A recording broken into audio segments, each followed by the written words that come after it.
Ya, Anda menyaksikan Apa Kabar Indonesia Pagi pemirsa bersama saya Gina Vita.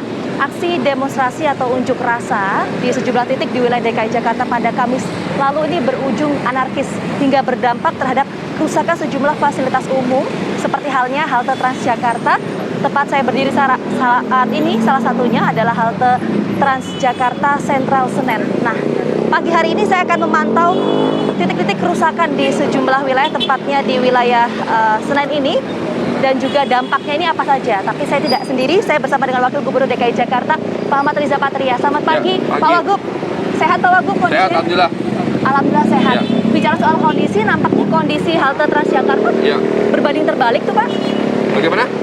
Kalau kita bicara soal kesehatan atau kondisi ya Pak ya, nampaknya halte Transjakarta kondisinya berbanding terbalik Pak. Iya, memang kita menyayangkan ya adanya aksi anarkisme, aksi perusakan fasilitas umum ya.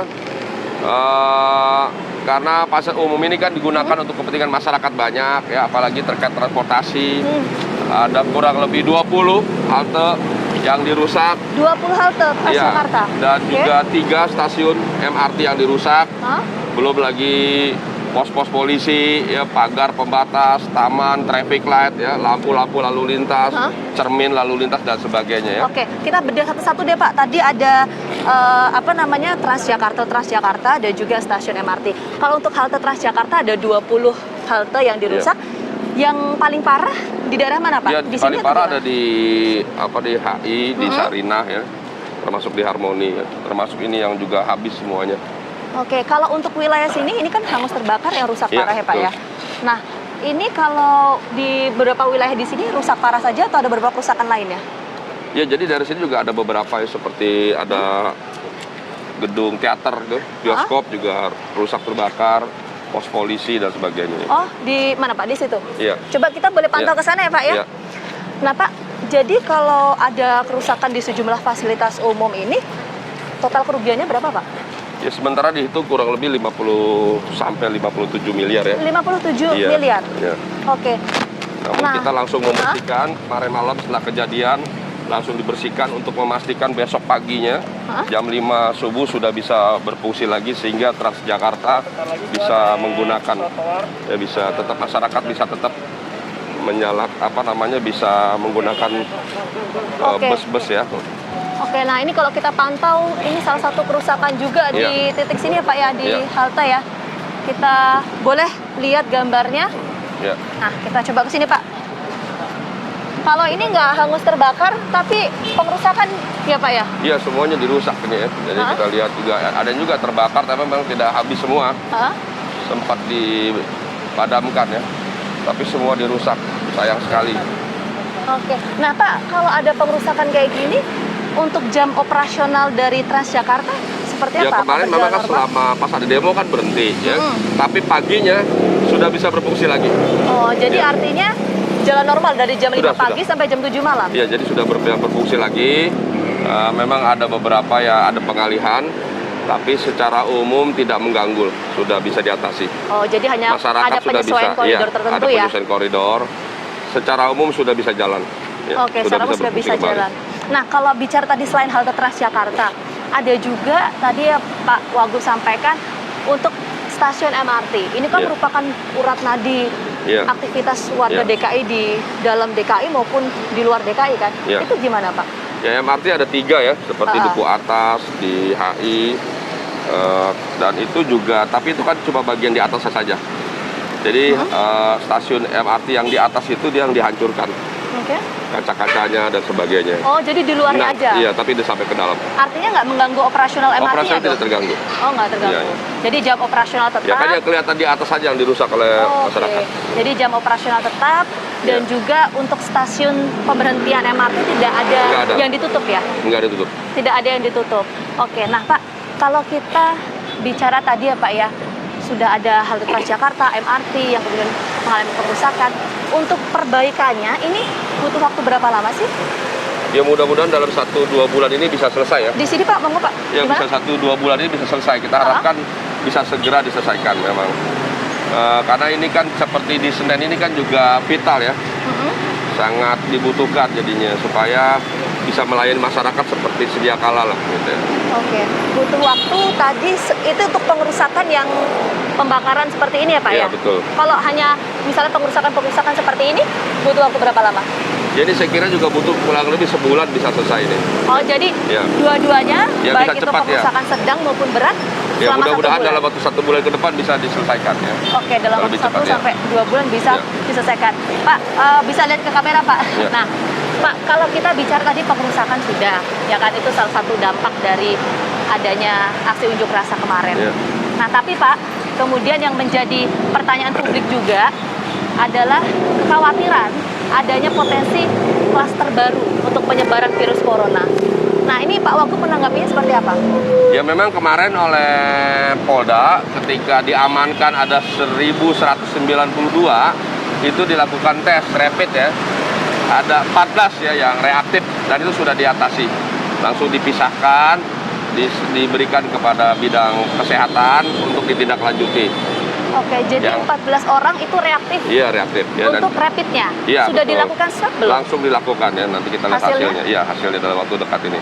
Kemudian yang kedua dari 1190 itu kebanyakan itu yang kami kaget itu pelajar justru. Oh, berapa persen Pak pelajar? Lebih dari 50% pelajar. Lebih dari 50% itu sisanya pelajar. mahasiswa, sedikit sekali buruh ya. Oke. Bahkan buruhnya sendiri secara umum dia tertib, tidak melakukan pengerusakan ya, berhenti pada waktunya. Ini anak-anak kita yang menjadi korban karena tidak mengetahui isu sesungguhnya, apa yang dibahas, tidak mengerti, hanya ikut-ikutan saja. Ini yang menjadi kekhawatiran kita ya. Ke depan perlu kita akan cari solusi Oke. bagi anak-anak kita. Kemudian juga yang kita kaget dari 1192 itu lebih dari 50% informasi dari Polda Metro itu Ya. justru tinggalnya tidak di Jakarta. Oke, nah itu Pak, nanti kita akan bahas lebih lengkap mengenai hal itu Ya. dan juga kita akan pantau kerusakan di sejumlah titik lainnya di seberang sana ya Pak ya. Tapi usai jeda, kami kembali hadir tetap bersama kami di Apa Kabar Indonesia Pagi.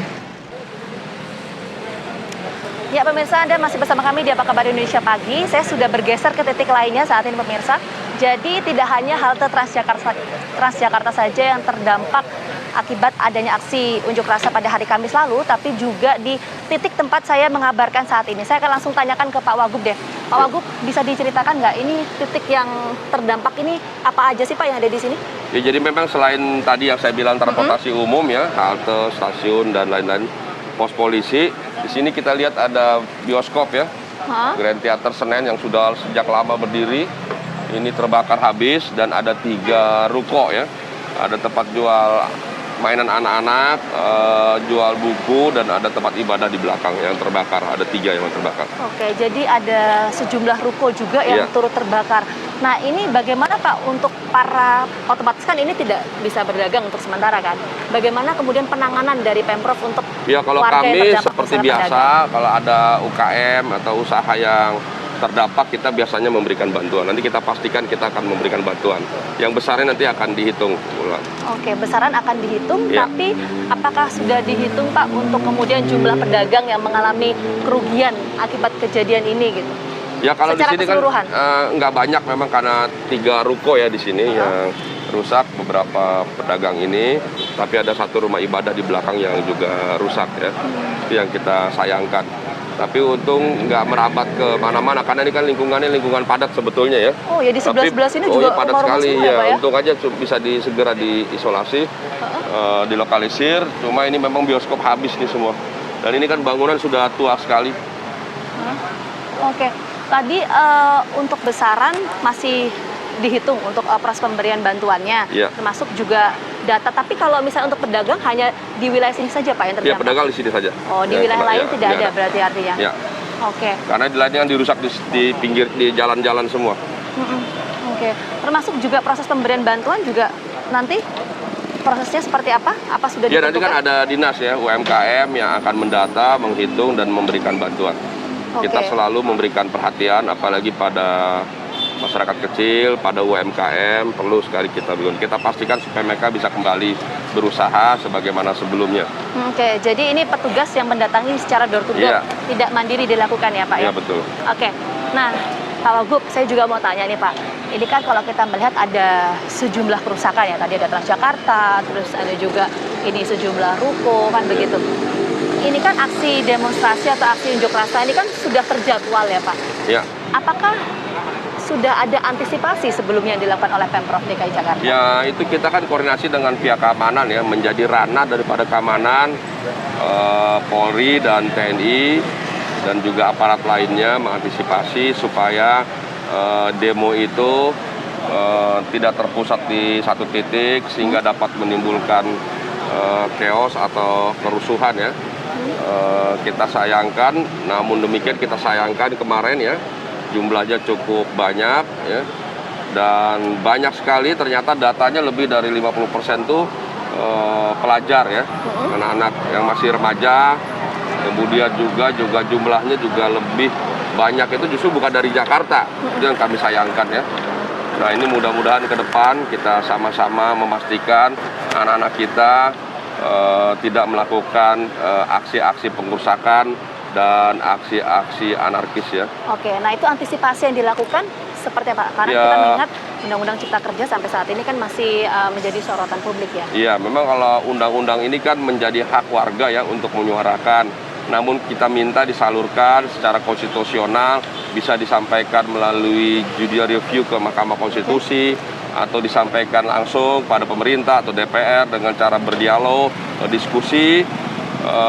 Demo itu pilihan yang terakhir lah. Kalaupun demo kita minta dilakukan secara tertib, baik, ya, disiplin, jangan melebihi batas waktunya, jumlahnya juga harus dibatasi, jangan sampai menimbulkan masalah lain. Dan juga karena di masa pandemi atau COVID-19 itu rawan menjadi klaster baru ya.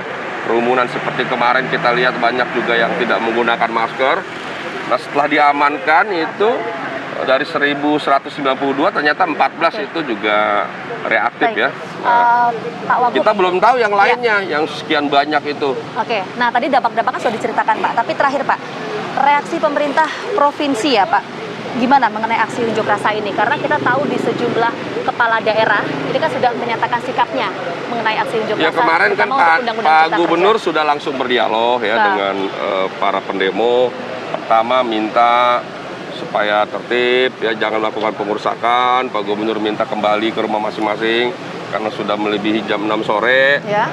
Dan Pak Gubernur meneruskan ya apa yang menjadi harapan daripada pendemo untuk disampaikan langsung ke pemerintah pusat dan ke DPR. Pak Gubernur juga sudah berjanji dan menyampaikannya. Baik, itu tadi yang disampaikan oleh Pak Wagub, satu statement yang bisa kita simpulkan sedikit. Yang penting juga menyampaikan aspirasi diperbolehkan, karena ini juga diperbolehkan dalam undang-undang dan juga konstitusi, tapi tindakan anarkis ini kemudian yang dilarang. Terima kasih Pak Wagub atas waktunya sudah bergabung bersama kami, sudah memantau bersama kami tim Aki Pagi di lokasi. Sehat selalu dan selamat bekerja dan beraktivitas kembali.